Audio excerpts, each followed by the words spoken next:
Hello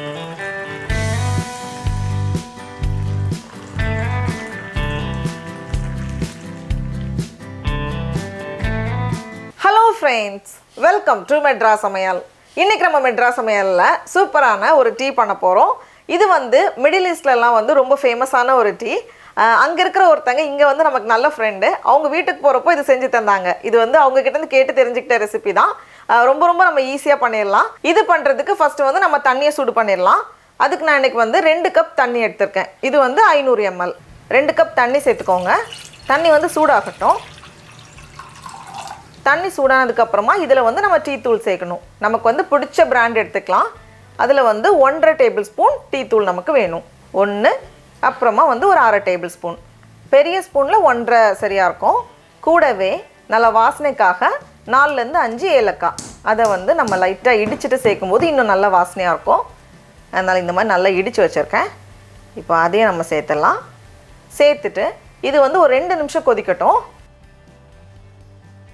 இந்த மாதிரி நல்லா ஒரு 2 நிமிஷம் கொதிச்சதுக்கப்புறமா நம்ம ஸ்டவ்வை ஆஃப் பண்ணிவிட்டு இதை வந்து ஒரு 2லேருந்து 3 நிமிஷம் போல் நம்ம அப்படியே மூடி வச்சிடலாம். அப்போ அந்த ஃப்ளேவர்லாம் நமக்கு வந்து நல்லா கிடைக்கும். இருக்கட்டும்.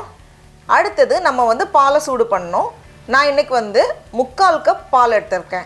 இதுக்கு வந்து நமக்கு ரொம்ப பால் தேவையில்லை. 200 ml விட கம்மியாகவே போதும். பால் கொதிக்கட்டும்.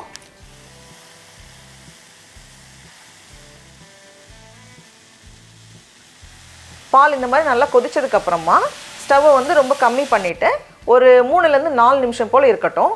பால் வந்து கொஞ்சம் கூட குறையணும் நமக்கு. இப்போ வந்து ஒரு 4 நிமிஷம் போல் ஆகியிருக்கு. நம்ம ஸ்டவ் ஆஃப் பண்ணிடலாம். அடுத்தது ரொம்ப முக்கியமான பொருள் வந்து கண்டென்ஸ்டு மில்க். இது வந்து நமக்கு மில்க் மேடுன்னு கடையில் வாங்க கிடைக்கும்ல, அதுதான். இதுதான் வந்து இனிப்புக்கு பதிலாக சேர்த்துப்பாங்க. மலேசியாவில் வந்து பாலே சேர்க்காம வெறும் டீயும் இந்த கண்டென்ஸ்டு மில்க்கும் சேர்த்து பண்ணுவாங்க. அதுவும் ரொம்ப நல்லாயிருக்கும். அப்படி இல்லைனா நம்ம அந்த மாதிரி கூட பண்ணிக்கலாம். இது வந்து இனிப்புக்கு ஏற்றவாறு நம்ம வந்து சேர்த்துக்க போகிறோம்.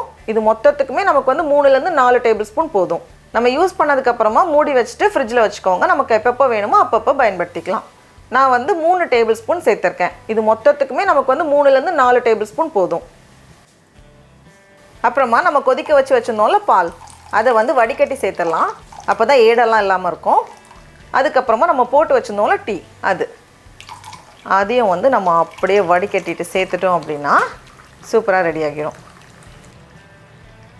மேலே வந்து டீ தூள் இருக்கும்ல, அதை வந்து நம்ம நல்லா ப்ரெஸ் பண்ணணும். ஏன்னா இதில் தான் எல்லா எசன்ஸும் இருக்கும்.